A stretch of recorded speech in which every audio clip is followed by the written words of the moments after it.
भारतीय फिल्मों का समृद्ध एवं गौरवशाली इतिहास भाग 4।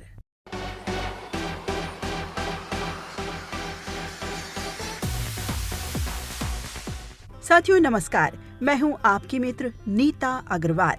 भारतीय फिल्मों का समृद्ध एवं गौरवशाली इतिहास कार्यक्रम में स्वागत है आप सभी का। ज्ञात अज्ञात उन सभी योगदानों और महान आत्माओं को नमन और धन्यवाद अर्पित करते हैं हम, जिन्होंने अपने अमूल्य योगदानों से फिल्मों का गौरवमयी इतिहास रचा।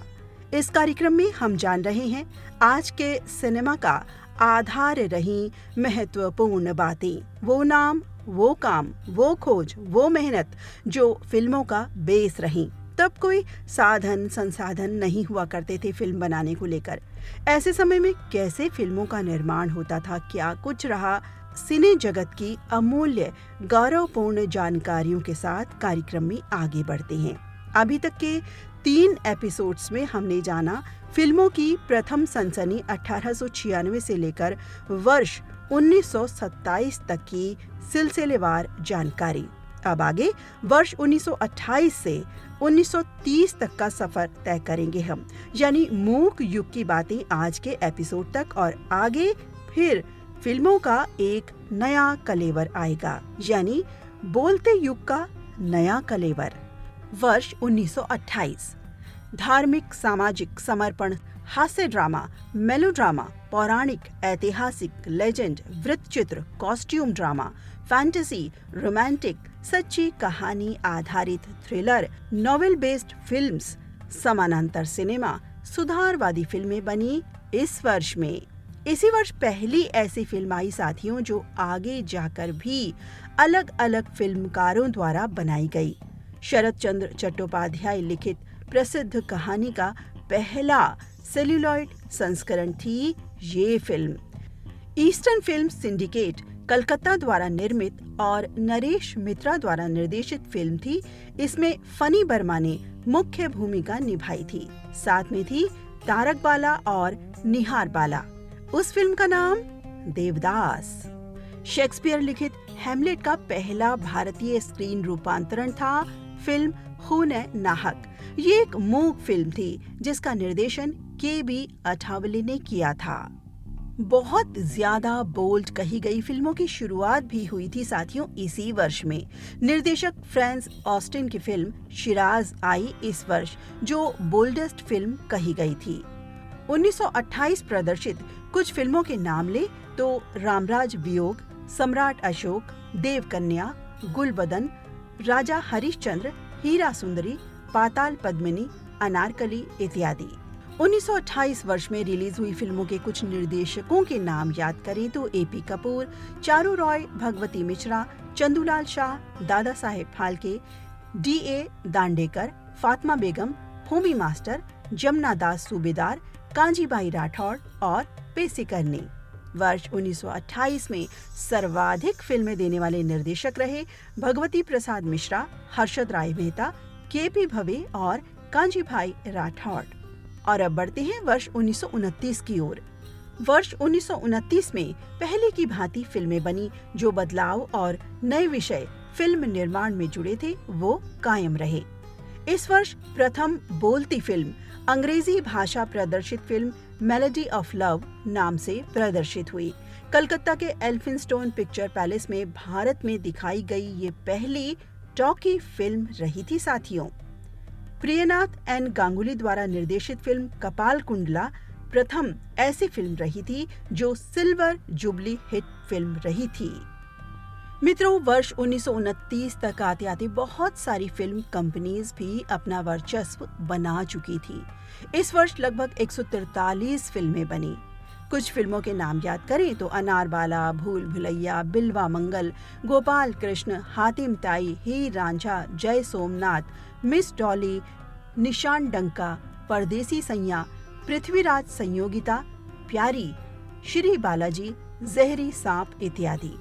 वी शांताराम की नवगठित प्रभात फिल्म्स के तहत निर्मित निर्देशित पहली फिल्म रही थी गोपाल कृष्णा। हातिम ताई के एडवेंचर दिखाती फिल्म प्रफुल्ल घोष के निर्देशन में आई फिल्म हातिम ताई, जो बहुत ही पसंद की गई। हुज फॉल्ट नाम से फिल्म आई, जो के.एम. मुंशी द्वारा लिखित एक कहानी आधारित फिल्म थी, एक अलग विषय पर, जिसमें विधवा विवाह दिखाया गया था। कुछ निर्देशकों के नाम याद करें तो Praful Ghosh, Dada Sarkari, Franz Osten, Dhirubhai Desai, Vithaldas Panchotia, Homi Master, Dada Saheb Phalke, V Shantaram, Mohan Dayaram Bhavnani, A R. Kardar, Harshad Rai Mehta. और जिन निर्देशकों ने इस वर्ष सर्वाधिक फिल्में दी उनके नाम ए.पी. कपूर, होमी मास्टर, दादा साहेब फाल्के और हर्षद राय मेहता। वर्ष 1930। 1930 का वर्ष मूक फिल्मों का अंतिम वर्ष बना था साथियों।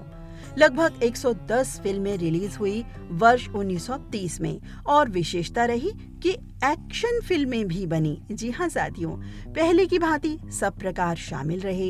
यहाँ तक कि इस काल में बहुत सारे फिल्म विषय, कलाकार, निर्माता, निर्देशक, फिल्म कंपनीज, वितरक, सिनेमाघर और इन सब को चाहने वाला एक बड़ा दर्शक वर्ग तैयार हो चुका था। यानी फिल्मों का जादू सबके ऊपर चल चुका था। पहले से बन रही फिल्मों के विषय के साथ साथ इस वर्ष चलन बढ़ा कॉस्ट्यूम, एक्शन, फैंटेसी फिल्मों का और विशेष रूप से बाल फिल्म जुड़ी। इस वर्ष वी शांताराम और केशव राव धाइबर द्वारा निर्देशित बाल फिल्म आई रानी साहिबा, जिसमें कलाकार रहे थे वी शांताराम, केशव राय धाइबर, बाबूराव पिंधारकर और अनंत आपटे। और हाँ, अभी तक ये मूक दौर ही चल रहा था फिल्मों का, जिसमें निर्माता, निर्देशक स्वयं अदाकारी कर रहे थे। 1930 वर्ष प्रदर्शित कुछ फिल्मों के नाम याद करें तो Veerbhushan, Arunoday, bandit of Baghdad, Amar Kirti, cinema girl, Hamara Hindustan, Ram Rahim, रनक देवी, यास्मीन इत्यादि। कुछ निर्देशकों के नाम याद करें तो आर.जी. तोड़ने, केशवलाल जोशी, पांडुरंग तेलगिरी, वी.के. पत्तनी, नागेंद्र मजूमदार, सकी, एन.डी. सरपोतदार, सुंदरराव नाडकर्णी, जी.पी. पवार, वी.एम. व्यास। सर्वाधिक फिल्मों का निर्देशन दिया इस वर्ष ए.पी. कपूर, कांजीभाई राठौड़, भगवती मिश्रा और एन.डी. सरपोतदार ने। मित्रों, मूक फिल्में मूक ही थी, लेकिन इसके बावजूद इन्हें कभी खामोशी से ना तो प्रस्तुत किया गया, ना देखा गया। है ना हैरानी की बात। संवाद को अंतर शीर्षकों के माध्यम से प्रस्तुत किया जाता, जो अक्सर अंग्रेजी और 2 या 3 भारतीय भाषाओं में हुआ करते थे। लगभग हर फिल्म में अंग्रेजी भाषा में सबटाइटल्स भी हुआ करते थे और इस समय तक की फिल्मों में एक बैकग्राउंड स्कोर भी होता था, जो पूरी फिल्म की लंबाई तक चलता रहता था। स्कोर लाइव होता था, जिससे कहानी को नाटकीय बनाने में मदद मिलती। कभी कभी पियानो संगत होती थी, लेकिन कई फिल्में ऐसी भी बनी जिनमें वायलिन, हारमोनियम, तबला और अन्य संगीत वाद्य भी जुड़े। मित्रों, मूक युग के स्वर्णिम काल की अधिकतर फिल्मों का रिकॉर्ड बहुत ही कम जीवंत है, लेकिन इस युग के महान कार्यों को नमन करते हैं हम। मित्रों, भारतीय फिल्मों का समृद्ध एवं गौरवशाली इतिहास के इस एपिसोड को मिलाकर अब तक के कुल 4 एपिसोड्स में हमने जाना कि फिल्मों की पहली सनसनी 1896 की शुरुआत से लेकर हर वर्ष बारी बारी से फिल्म जगत में क्या कुछ हुआ, किनके कौन से योगदान रहे, किस किस प्रकार की फिल्में आई, साल दर साल क्या प्रकार बदले या नए विषय आए, निर्माता, निर्देशक, फिल्म कंपनीज, कलाकार और अन्य पहलू जाने हमने संक्षेप रूप में हर एपिसोड में, यानी 1896 से लेकर के वर्ष 1930 तक का सफर तय किया हमने। जी हाँ, फिल्मों का समृद्ध एवं गौरवशाली इतिहास का सफर। साथियों, अब आगे 1931 से एक नया सफर तय करेंगे हम अगले एपिसोड में। आगे ये सफर और भी रोचक होगा, क्योंकि अब मूक फिल्मों के सफर से हम चलेंगे बोलती फिल्मों की शुरुआत पर और उससे भी आगे। वैसे फिल्म इतिहास का अब तक का सफर श्वेत श्याम होकर भी, मूक होकर भी बहुत कुछ दे गया, बहुत सारा जादू बिखेर गया। जादू, इंद्रधनुषीय जादू। फिल्मों का गौरवमय इतिहास जानकर सचमुच बहुत गौरव होता है हमें। गौरवान्वित हैं हम सभी भारतवासी, जो इतने दिग्गज आत्माओं ने फिल्मों की शुरुआत से लेकर अब तक हमें बहुत कुछ ऐसा अनमोल दिया जो आज के सिनेमा का आधार है। इन ज्ञात अज्ञात महान आत्माओं को नमन एवं धन्यवाद अर्पित करते हुए आज का एपिसोड यहीं समाप्त करते हैं। अपने मित्र नीता अग्रवाल को अनुमति दे। नमस्कार।